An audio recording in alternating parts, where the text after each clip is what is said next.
حضرت نعمان بن بشیر رضی اللہ تعالیٰ عنہ بیان کرتے ہیں، رسول اللہ صلی اللہ علیہ وسلم نے فرمایا، حلال واضح ہے اور حرام بھی واضح ہے، جبکہ ان دونوں کے درمیان کچھ چیزیں مشتبہ ہیں، بہت سے لوگ انہیں نہیں جانتے۔ پس جو شخص شبہات سے بچ گیا تو اس نے اپنے دین اور اپنی عزت کو بچا لیا، اور جو شخص شبہات میں مبتلا ہو گیا تو وہ حرام میں مبتلا ہو گیا۔ جیسے وہ چرواہا جو چراگاہ کے آس پاس چراتا ہے تو قریب ہے کہ وہ اس چراگاہ میں بھی چرائے گا۔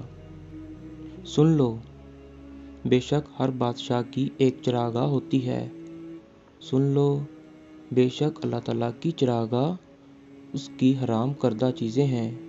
سن لو، جسم میں ایک لوتھڑا ہے، جب وہ درست ہو جاتا ہے تو سارا جسم درست ہو جاتا ہے، اور جب وہ خراب ہو جاتا ہے تو سارا جسم خراب ہو جاتا ہے۔ اور یاد رکھو، وہ دل ہے۔